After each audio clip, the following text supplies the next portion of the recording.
बिस्मिल्लाहिर्रहमानिर्रहीम अस्सलामुअलैकुम। MGT 211 theme number 7 introduction to business का थीम 7 करेंगे। आपका मिड का सिलेबस थीम 7 तक है और ये आज आपका मिड का सिलेबस इंशाल्लाह कवर हो जाएगा।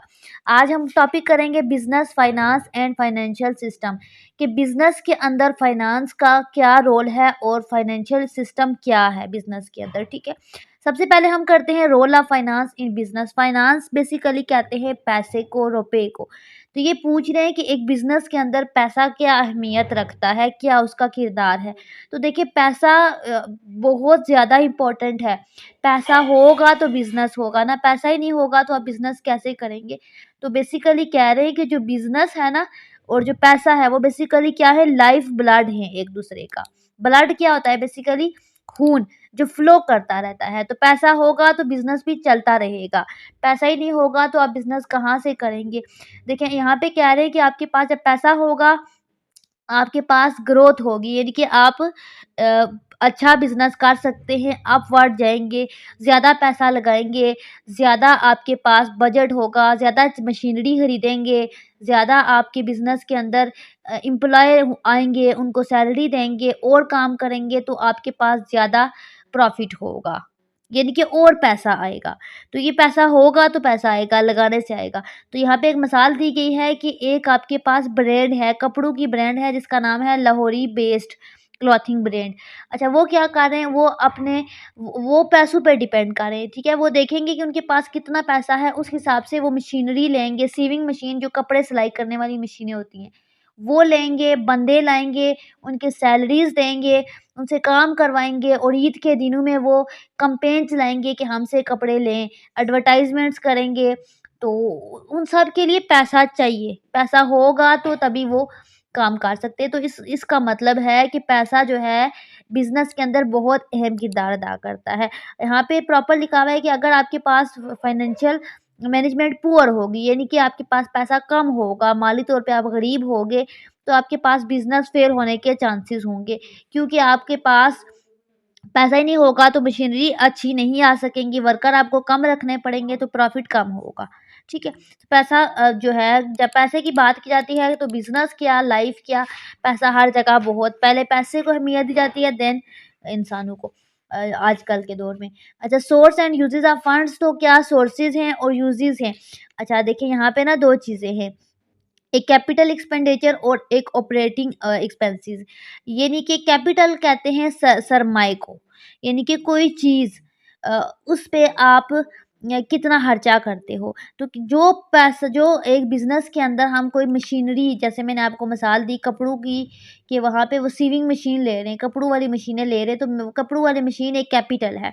तो कैपिटल लेने में जो भी चीज़ें हैं बिज़नेस के अंदर उसको कैपिटल कहते हैं। उसको लेने के लिए जो पैसा लगाते हैं ना, वो बेसिकली क्या कहते हैं, कैपिटल एक्सपेंडिचर में आ जाता है। उसके बाद ऑपरेटिंग एक्सपेंसेस का मतलब है कि आपके पास जो उजरत पे होता है, बेस करता है, ठीक है, वैग्स पे बेस करता है। रिकरिंग कॉस्ट, जो कि रिकरिंग कॉस्ट होती है आपके पास, उजरत वगैरह देते हैं, जो मजदूरी वगैरह देते हैं, जो अपने वर्कर को, जो आप ठीक है उसको, एक तो कैपिटल आ गई, मशीनरी वगैरह लेते हैं, और जो बंदे आगे रखे हुए हैं, ठीक है, उनको जो उजरत देते हैं, तनख्वाह देते हैं, वैक्स देते हैं, वो ठीक है, वो ऑपरेटिंग एक्सपेंसेस में आ जाते हैं। तो ये बेसिकली पैसा ही जा रहा है ना, मशीन पे भी जा रहा है और बंदों पे भी जा रहा है। तो ये पूछ रहे थे कि फंड्स के सोर्स और यूजेस क्या है। उसके बाद ये कुछ सोर्स हैं, इसमें इक्विटी है, डेब्ट है, इंटरनल है और ग्रेंट है। अच्छा इक्विटी फाइनेंस का मतलब है कि कोई चीज़ हम ना दाँव पे लगा के काम करते हैं, जैसे कि अपनी ओनरशिप सेलिंग करते हैं कि ये चीज़ होगी तो हम जो है अपनी ओनरशिप से हट जाएँगे, ओनरशिप को सेल कर देंगे, दाँव पे लगा रहे हैं कुछ कंडीशन एंड टर्म रख के। तो ये आपको आई होप कि पता होगा। जैसे पर्सनल सेविंग आपने की हुई है तो आप कहते हो कि ये मैं पैसा दूँगा अगर ये काम होगा। इसमें फ़ायदा क्या होगा, आपको पैसे अगर आप मतलब लॉस में चले जाते हो तो आपको वो पैसे वापस नहीं मिलेंगे, ठीक है, ख़त्म हो जाएँगे और उसका आपके पास डाइल्यूटेड कंट्रोल होगा। उसके बाद आपका कंट्रोल कम हो जाएगा, डाइल्यूटेड कंट्रोल यानी कि आपका कंट्रोल कम हो जाएगा। डेब्ट फाइनेंसिंग का मतलब होता है जो आप लोन्स लेते हो, बॉन्ड्स वग़ैरह रीपेड करते हो, सूद सूद वग़ैरह जो होता है उसमें आ जाता है। अब सूद इसमें आपके पास प्रोस क्या हैं, नुकसानात क्या हैं? तो इसका नुकसान ये है कि रिटेन ओनरशिप, आप अपनी ओनरशिप खो सकते हो, ठीक है? आप सूद वगैरह से ओनरशिप अपनी खो सकते हो और उसमें लायबिलिटी का जो रिस्क है वो होगा। इसका ये फ़ायदा होगा। इंटरनल फाइनेंसिंग में आपके पास क्या होता है, जब आप ना आप दोबारा से कोई पैसा इन्वेस्ट करते हो, कोई भी चीज़ इन्वेस्ट करते हो और आप अपना कोई असासा है, एसेट है, ठीक है? उसको सेल करते हो, तो आपको दोबारा से लेते हो, सेल करते हो, री-इन्वेस्ट करते हो, तो आपको प्रॉफ़िट होता है, ठीक है? इसका फ़ायदा ये है कि अगर आपको कोई मसला हो जाता है, तो आप अपने अंदर से कोई चीज़ ना बेच के दोबारा इन्वेस्ट करते हो या सेल कर देते हो, तो वो आपको कर्ज़ नहीं लेना पड़ता किसी से, ठीक है? वो अपनी चीज़ आप सेल कर लेते हो, तो इसमें आपका ये फ़ायदा है और आपका कॉन्स लिमिटेड स्केलेबिलिटी होगी, इसमें स्केलेबिलिटी लिमिटेड होगी। नेक्स्ट है ग्रांट्स। ग्रांट्स का मतलब होता है गवर्नमेंट और एनजीओज़ जो फंड देती हैं। यानी कि ये जो गवर्नमेंट्स और एनजीओज़ फंड देती हैं, इसका आपको क्या प्रोज़ होगा, नॉन रीपेएबल। यानी कि ये आप दोबारा रीपे नहीं करते। अगर आपको कोई एनजीओ या गवर्नमेंट फंड देती है, कोई पैसा देती है, तो वो आप उनको वापस नहीं करते। तो ये आपको फ़ायदा है, ठीक है? इसमें आपको ये फ़ायदा है कि आप उनको वापस नहीं दोगे। जैसे कर्ज़ लेते हो तो वो आपको वापस करना पड़ता है। और इसमें कॉम्पिटिटिव एंड रिस्ट्रिक्टिव होता है, यानी कि अब आप अगर आप ये हर किसी को नहीं मिल सकते, इसमें कंपटीशन होता है और रिस्ट्रिक्शन होती है कि फलाँ टर्म्स एंड कंडीशन पे मिलेगा। अगर आपके घर में इतने बंदे इतने पैसे कमाते हैं या आपके फादर नहीं है, मदर नहीं है या ठीक है कोई डिसेबिलिटी है, तो वो आपको पता है कुछ टर्म्स एंड कंडीशंस होती हैं, उन लोगों को वो एनजीओज़ वाले और गवर्नमेंट वाले पैसा देते हैं। हर किसी को नहीं देते। तो ये इसका ये है कि वो नुकसान ये है कि इसमें कॉम्पिटिशन होता है कि फलाँ-फलाँ बंदे को मिलेंगे। जैसे बेनज़ीर इनकम सपोर्ट वाले गरीबों को पैसे देते हैं, ठीक है? तो ये short term as long term financing, तो पैसे का जो शॉर्ट टर्म और लॉन्ग टर्म क्या रोल है? तो शॉर्ट टर्म फाइनेंसिंग का मतलब है कि 1 साल से कम पीरियड के लिए जो आप पैसे लेते हो किसी से उसमें आपके पास ट्रेड क्रेडिट आता है, बैंक ओवरड्राफ्ट आता है और फैक्टरिंग आता है। ट्रेड क्रेडिट मतलब कि आप सप्लाई करते हो क्रेडिट 30 डेज़ पेमेंट टर्म, यानी कि एक बंदे से आपने पैसे लिए और आपने ये शर्त रखी कि 30 डेज़ के अंदर-अंदर आप उसको जो है वापस दे देंगे और कुछ टर्म्स एंड कंडीशन रख के आप लेते हो। तो वो ट्रेड क्रेडिट की कैटेगरी में आ जाता है। बैंक ओवरड्राफ्ट का मतलब है कि आप बैंक में जाते हो और आप कहते हो कि हमें पैसे दे दें। तो बैंक वाले आपको पैसे दे देते हैं, लेकिन वो क्या करते हैं, वो सूद रखते हैं। तो कह रहे हैं वो फ्लेक्सिबल तो होता है, आप मतलब आपको पैसे चाहिए तो आप बैंक से लोन ले सकते हैं, वो फ्लेक्सिबल है ठीक है, लेकिन उसमें हाई इंटरेस्ट होता है, उसमें इंटरेस्ट कहते हैं सूद को, यानी कि उसमें सूद बहुत ज़्यादा लगा लेते हैं। अगर आपने 10 लाख लिया तो वो क्या पता 2 लाख एक्स्ट्रा ले लेंगे, जो भी उनकी टर्म एंड कंडीशन होती है, हर बैंक की अपनी-अपनी होती है। उसके बाद फैक्टरिंग में आपके पास ये आ जाता है कि आपको पैसा फ़ौरन चाहिए तो आप क्या करते हो, कोई चीज़ अपनी सस्ती बेच देते हो, रिसीवेबल यानी कि रायत में, डिस्काउंट में, कम पैसों में। अगर आपने ना क्या लिया, आपने ना एक घर लिया, ठीक है, 10 लाख का ले लिया, ठीक है, 40 लाख का ले लिया, लेकिन इमरजेंसी में आपको ना सेल करना, पैसे चाहिए, तो आप उसको सेल करते हो, तो आप कहते हो कि मैं 30 में सेल कर देता हूँ, लॉस में सेल कर रहे हो। जबकि वो आराम से अगर आप सोच समझ के सेल करें, तो वो 50 का भी सेल हो सकता था। तो इस चीज़ को आप कहते हैं फैक्टरिंग, ये इस कैटेगरी में आ जाता है। ठीक है, रियल लाइफ एग्ज़ाम्पल मैं आपको इसलिए समझा रही हूँ ताकि आपका कांसेप्ट क्लियर हो जाए। इस तरह से आई जिस तरह लिखी हुई है आपको समझ नहीं आएगी। लॉन्ग टर्म यानी कि 1 साल से ज़्यादा लॉन्ग टर्म के लिए जो पैसे का रोल होता है वो क्या होता है? तो उसमें इक्विटी होती है, डिबेंचर होता है और वेंचर होता है। अच्छा, इक्विटी का मतलब होता है आईपीओएस, यानी कि सूटेबल फॉर स्केलिंग ये बट डाइल्यूट ओनरशिप। इसमें ये होता है कि आप ना आप स्केलिंग वगैरह स्केल मार्जिन वगैरह देखते हो तो उसके लिए वो ठीक होती है लॉन्ग टर्म के लिए। लेकिन आप उसमें अपनी ओनरशिप खो सकते हो, ठीक है? रिस्क होता है ज़्यादा अरसे के लिए। उसके बाद डिबेंचर बॉन्ड्स, इसमें ना बेसिकली जो सूद होता है फिक्स होता है कि आप कोई भी इंस्ट्रूमेंट है, ठीक है? आपकी कोई भी इंस्ट्रूमेंट चीज़ है, ठीक है? उस पे आप कर्ज़ा लेते हो। इंस्ट्रूमेंट ठीक है, चीज़ है और कर्ज़ लेते हो और उसके लिए फ़िक्स्ड इंटरेस्ट होता है कि आप फ़िक्स होता है कि आप इतनी चीज़ इतना कर्ज़ा लोगे, ठीक है? इतने इस किसी चीज़ पे इतना कर्ज़ा लोगे तो इतना इंटरेस्ट होगा, ठीक है? फ़िक्स होता है। वेंचर कैपिटल इसी तरीके से आपने करना है, इसमें ग्रोथ हाई होती है, startup exchange equity for funding होगा। उसके बाद ये एग्जाम्पल है पढ़ लेना। सिक्योरिटी मार्केट का मतलब होता है कि एक मार्केट के अंदर जो आप पैसों से रिलेटेड बात करते हैं, कोई अपनी चीज़ बेचते हैं, लेते हैं, कर्जा देते हैं, लेते हैं, सारा सिस्टम सिक्योरिटी मार्केट के अंदर आता है। इसमें प्राइमरी मार्केट आती है, सेकेंडरी मार्केट आती है। नेक्स्ट है हमारे पास प्राइमरी मार्केट। तो प्राइमरी मार्केट बेसिकली आपकी मार्केट के अंदर जो न्यू सिक्योरिटीज़ होती हैं वो इशू होती हैं, यानी कि पहली दफ़ा कोई चीज़ आप ले रहे हो, सेल कर रहे हो, ले रहे हो, ठीक है, उसको कहते हैं प्राइमरी मार्केट, यानी कि जिस मार्केट के अंदर न्यू सिक्योरिटीज़ इशू की जाती हैं। उसके बाद एग्जांपल में आईपीओएस एग्जांपल दी गई है। सेकेंडरी मार्केट बेसिकली आपके पास कोई भी सिक्योरिटी एग्जिस्ट कर रही है, ठीक है, पड़ी हुई है, एग्जिस्टिंग सिक्योरिटी है, उन पे ट्रेड करते हो। आपके पास कोई चीज़ पड़ी हुई है, उसको बेचते हो, उसको लेते हो, उसको बेच के, उसको लेके ना आप मार्केट के अंदर, सिक्योरिटी मार्केट के अंदर बेचते हो या लेते हो, उसको आप कहते हो सेकेंडरी मार्केट। जैसे नेक्स्ट है पाकिस्तान मार्केट।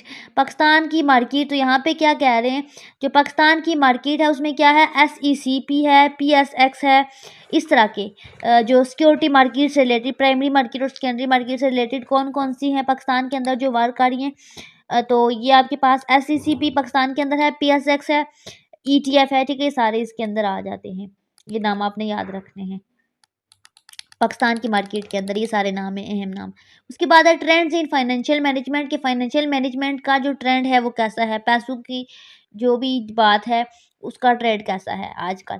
अच्छा, डिजिटल ट्रांसफॉर्मेशन। तो डिजिटल ट्रांसफॉर्मेशन का मतलब होता है कि जैसे जैसे वक्त बढ़ता जा रहा है, आज के जदीद दौर में क्या पैसों के लिहाज से अगर देखा जाए तो क्या ट्रेंड है। तो डिजिटल की बात की जाए तो आज के ज़माने की तो सबसे पहले तो AI की बात आएगी, ठीक है। पेश गोई, फॉरकास्टिंग का मतलब होता है पेश गोई करना, एंड क्लाउड अकाउंटिंग, यानी कि AI ड्राइवन और क्लाउड अकाउंटिंग इसकी पेश गोई कर रहे हैं कि ये डिजिटल ट्रांसफॉर्मेशन है, यानी कि आजकल हर कोई AI की बात करता है। तो डिजिटल ट्रांसफॉर्मेशन में आपके पास AI आ जाएगा, क्योंकि आजकल AI का ही दौर है। आपने भी अगर व्यू के स्टूडेंट हैं तो आपने, मुझे 100% श्योर हूँ कि आपने एआई से रिलेटेड काफ़ी डाटा वगैरह इकट्ठा किया होगा, एआई से आपने इन्फॉर्मेशन ली होगी, ठीक है, कुछ ना कुछ एआई से पूछा होगा, आपको पता होगा, चैट जीपीटी, एआई टूल्स, जितने भी बेशुमार एआई के टूल्स हैं, आपको पता होगा। अच्छा, उसके बाद है ईएसजी इन्वेस्टिंग। ईएसजी का मतलब होता है एनवायरमेंटल, सोशल एंड गवर्नेंस, ठीक है।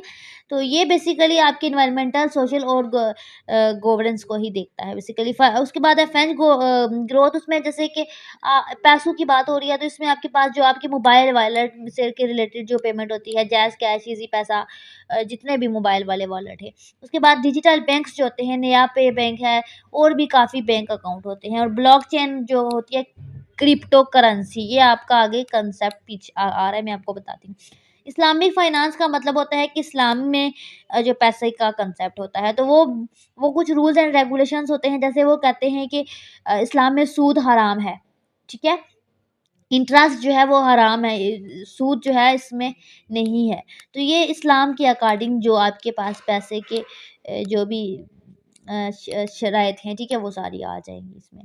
वो डेप्थ में हम नहीं जाएँगे क्योंकि हम इस्लामियात नहीं पढ़ रहे, हम एमजीटी पढ़ रहे हैं, तो हम जस्ट उसको एज़ अ बिज़नेस पढ़ेंगे उतना ही, ठीक है, जो बिज़नेस से रिलेटेड है। ब्लॉकचेन और क्रिप्टो करेंसी, आई होप कि ये, मुझे नहीं लगता इसका किसी को पता नहीं होगा। ब्लॉकचेन एंड क्रिप्टो करेंसी, देखिए, हम क्रिप्टो की जो दुनिया है ना, उसके अंदर जो पैसा यूज़ होता है उसको हम कहते हैं क्रिप्टो करेंसी, ठीक है। करेंसी कहते हैं पैसे को, रुपए को। अब क्रिप्टो करेंसी के अंदर डिफरेंट कॉइन होते हैं। दुनिया में बेशुमार क्रिप्टो करेंसी के कॉइन है। यहाँ पे ने कहा है बिटकॉइन। बिटकॉइन क्रिप्टो करेंसी का सबसे बड़ा कॉइन है, सबसे महंगा तरीन कॉइन है। अगर इसकी कीमत पाकिस्तानी रुपीज़ में देखी जाए तो वो करोड़ों में है। लेकिन अगर इसकी कीमत, अगर आप देखें ना, टुडे बिटकॉइन रेट गूगल पे लिखे तो वो पता चल जाएगा, और डॉलर में देखें तो इसकी प्राइस लाखों में है, ठीक है। और ये बेसिकली क्रिप्टो करेंसी का कॉइन है, पैसा है, ठीक है, एक कॉइन है। उस इसमें बेशुमार कॉइन होते हैं, ईएनए होता है, बिटकॉइन होता है, सोलानो होता है, और एडीए होता है, नैरो होता है, ठीक है? कोई बहुत सस्ते कॉइन है, कोई बहुत महँगे कॉइन है, उसपे आप ट्रेड लगाते हो, आपको पैसा मिलता है। अब ये भी मतलब ट्रेड, लेकिन ये पाकिस्तान में लीगल नहीं है, ठीक है? ये पाकिस्तान में लीगली नहीं है, लेकिन कह रहे हैं कि इट्स इनफॉर्मल, ये नहीं कि ये कोई बड़ी बात नहीं है, क्योंकि पाकिस्तान में मोस्टली लोग ट्रेडिंग करते हैं, उनको नहीं फ़र्क पड़ता कि ये है जो है लीगली है या नहीं। तो ये इस चीज़ को आप छोड़ दें कि है या नहीं। उसके बाद ये सारा इसमें यही कह रहे हैं कि ब्लॉकचेन बेसिकली क्रिप्टो के अंदर, ब्लॉकचेन के अंदर एक हो इसमें ये होता है कि आप ना कॉइन होता है, जैसे बिटकॉइन है या कोई भी कॉइन है, उसको लगाते हो ट्रेड पे। तो अगर मार्केट अप जाती है तो आपको प्रॉफ़िट होता है, अगर मार्केट नीचे जाती है तो आपको लॉस होता है। लेकिन आपको ये नहीं पता, आप कॉइन लगा रहे हो तो उसके बाद मार्केट अप जाएगी या डाउन जाएगी, ठीक है? नहीं पता होता। तो ये रिस्क होता है कि आपको लॉस होगा पैसे में या मिलेगा, प्रॉफ़िट होगा, तो ये एक रिस्क की काम है। इसके अंदर ये सारा मेंशन किया गया है। अब इस्लामिक पॉइंट ऑफ व्यू से पैसे के कुछ प्रिंसिपल्स हैं, उनको देखा जाए, फाइनेंस के जो प्रिंसिपल हैं, तो कह रहे हैं कि इस्लाम में सूद हराम है, प्रोहिबिट किया जाता है इंटरेस्ट को। मैं आपको पहले बता चुकी हूँ कि इस्लाम में सूद हराम है। उसमें लेकिन उसमें और भी कुछ चीज़ें रखी गई हैं, जैसे अगर गरीब हैं तो रमज़ान में हम ज़कात देते हैं गरीबों को।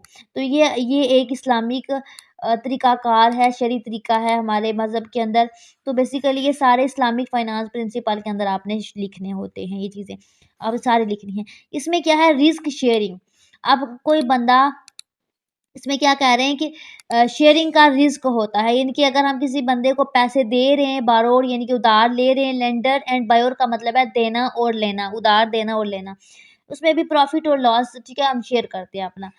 एथिकल कंप्लेंट्स का मतलब है नो इन्वेस्टमेंट इन हराम इंडस्ट्री। तो हमें प्रॉपर इस्लाम के अंदर ये कहा जाता है कि आपने अपना पैसा जो है किसी भी ऐसी इंडस्ट्री में नहीं लगाना जो हराम है। मिसाल के तौर पे अल्कोहल और गैम्बलिंग, अल्कोहल यानी कि शराब और गैम्बलिंग यानी कि जुए में आपने पैसा नहीं लगाना, ये हराम है। ये ठीक है, ये इस्लाम के अकॉर्डिंग। अब जो पाकिस्तान के इस्लामी बैंक्स हैं कुछ, जो कि इन रूल्स को फ़ॉलो करते हैं, जैसे मीज़ान बैंक है तो इसमें मेरा अकाउंट है, तो मुझे अक्सर मैसेज आता है कि आपके अकाउंट से इतनी ज़कात कट कर दी गई है। तो पाकिस्तान के कुछ ऐसे बैंक्स हैं जो इस्लामिक लॉज़ को फ़ॉलो करते हैं, ठीक है? जो कानून बनाए गए हैं उनको फ़ॉलो करते हैं। कानून की बात अगर हम करें तो वो इस्लामियात स्टडी में आ जाता है। हम एमडीटी पढ़ रहे हैं तो हम उसकी डेप्थ में नहीं जाएँगे। ये सारा इसमें यही है। उसके बाद account the language of business, business की लैंग्वेज के अंदर फाइनेंशियल स्टेटमेंट, यानी कि आपके अकाउंट से अगर पैसे कोई निकालता है, कोई आते हैं, बिल जमा कराते हैं, कोई पैसे आप किसी को देते हैं, तो वो बैलेंस शीट होती है, इनकम स्टेटमेंट आती है सारा, कि आपकी फलाँ डेट को फलाँ टाइम पे इतने पैसे आपके अकाउंट में आए। जिनके पास बैंक अकाउंट है उनको ये सारा पता होता है। उसके बाद टूल्स हैं, तो कुछ टूल्स हैं जो डिटेक्ट करते हैं, लाइक एसएपी, टैली, ठीक है? कंप्लायंस, ये सारे क्या करते हैं बेसिकली, ये डिटेक्ट करते हैं कि कॉन्फिडेंस को और फ्रॉड की प्रिवेंशन से, फ्रॉड से बचाते हैं, और डाटा ड्राइवन डिसीजन से रिलेटेड है ये सारा। ये मैंने ऊपर इसकी डिटेल भी लिखी हुई है। उसके बाद की टेकन अवे, अच्छा यहाँ पे हमने क्या-क्या जो है आज के लेक्चर से सीखा। हमने सीखा कि फाइनेंस का बिज़नेस के अंदर क्या किरदार है, फाइनेंस इनेबल डेली ऑपरेशंस। उसके बाद हमने उसके ऑपरेशंस पढ़े। उसके बाद हमने पढ़ा कि एक पाकिस्तान के अंदर ये जो सारी कंपनीज़ कौन-कौन सी यूज़ होती हैं, इस्लाम में फ़ाइनेंस का क्या कंसेप्ट है, इस्लाम के अंदर फ़ाइनेंस के रिलेटेड क्या रूल्स हैं, क्या-क्या करना चाहिए। उसके बाद क्रिप्टो करेंसी का आपने पढ़ा, ठीक है? अब आपने बहुत कुछ पढ़ा आज के लेक्चर के अंदर, वो सारे की पॉइंट्स होते हैं आज के लेक्चर के। जब भी आपको पास टाइम शॉर्ट हो ना, आप लेक्चर ना पढ़ सको, तो आप की टेकन अवे या की पॉइंट ज़रूर पढ़ो, क्योंकि आपको पता चल जाता है कि इस लेक्चर के अंदर क्या हुआ। ठीक है? आपका पेपर एमजीटी का आ रहा है, कुछ स्टूडेंट से मैंने बात की है, वो मुझे बता रहे थे कि पेपर बहुत ईज़ी था, कुछ कहते हैं पेपर बहुत मुश्किल था। इसकी व यहाँ पे ये लेक्चर कंप्लीट हो गया है। मैं अब मिड का सिलेबस कंप्लीट हो गया है, तो मैं साथ आपको बता देती हूँ। पेपर ईज़ी इस सेंस में था कि आपके पेपर के अंदर जो बातें मैंने लेक्चर के अंदर बताई है ना, वो कंसेप्चुअल पूछी गई हैं। जिन लोगों ने हैंड आउट से रट्टा लगा कर गए ना, उनको वो लग रहा है कि बहुत मुश्किल था। जिन्होंने कंसेप्ट समझे थे ना मेरे, वो कह रहे हैं कि पेपर बहुत ईज़ी था। आप भी पेपर दोगे तो अपने कमेंट में अपना रिव्यू ज़रूर देना है, ताकि बाकी स्टूडेंट की हेल्प हो। तो काफ़ी स्टूडेंट ने बोला है कि कंसेप्ट क्लियर होंगे तो आपके लिए पेपर बहुत ईज़ी होगा, लेकिन अगर आपने रट्टा लगाया है तो आपके लिए पेपर मुश्किल होगा, ठीक है? क्योंकि इसका सिलेबस चेंज हुआ है, इसलिए मैंने आपको नहीं कहा कि मैंने आपको बिल्कुल भी नहीं कहा कि मिड की वीडियो मैंने बनाई हो या मैंने कहा हो कि आपने ये चीज़ें करनी है और ये चीज़ें आपने नहीं करनी। मैंने ऐसा कुछ भी नहीं कहा, क्योंकि मुझे पता है कि वीयू का जो है पैटर्न वो चेंज हो चुका है, तो मैं अपने से आपको कह सकती थी कि आप ये कर लें तैयार। मुझे तो व्यूज़ मिल जाते, लेकिन मैंने नहीं बनाई क्योंकि मैं चाह रही थी कि आप हैंड आउट की एक-एक चीज़ को फ़ॉलो करें, ठीक है? ताकि अगर आपका पेपर मेरे पॉइंट ऑफ व्यू के अलावा आ जाता है, ठीक है, जो मैं बताती हूँ वो नहीं आता, तो आपका लॉस ना हो। आप हैंड आउट को फ़ॉलो करें, आप किसी वीडियो को देख के टाइम को वेस्ट ना करें। तो मैंने इतने अच्छे लेक्चर एक्सप्लेन किए कि मुझे नहीं लगता कि आपको जाके किसी को कहना चाहिए कि मिड की वीडियो बनाएँ, ठीक है? बाकी मिड की मैं वीडियो इंशाल्लाह बनाऊँगी, मैं स्टूडेंट के रिव्यू इकट्ठे कर रही हूँ, मैं देख रही हूँ कि क्या-क्या पेपर में आया है, क्या-क्या नहीं आया, उस हिसाब से कि कौन-कौन सी चीज़ें रिपीट हो रही हैं, सारा मैं वो समझ रही हूँ, मैं इंशाल्लाह इस पे वीडियो बनाऊँगी। आप हैंडआउट को फ़ॉलो करें, लेक्चर को फ़ॉलो करें, मैंने हैंडआउट हाइलाइट कर दिए हैं।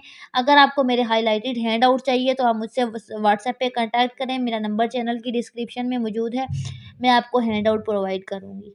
ठीक है, मीट तक का सफ़र बहुत अच्छा रहा। अगर आपको मेरे फाइनल के लेक्चर भी चाहिए तो आपने मुझे कमेंट में बताना है कि आपको मेरे लेक्चर पसंद हैं, आप मेरे फाइनल के लेक्चर लेना चाहते हैं, अदरवाइज़ मैं नहीं बनाऊँगी। इस पे बहुत मेहनत होती है। बाकी चैनल को सब्सक्राइब करें, लाइक करें, अपने व्यू फेलोज़ के साथ शेयर करें। दुआओं में याद रखें। अल्लाह हाफ़िज़।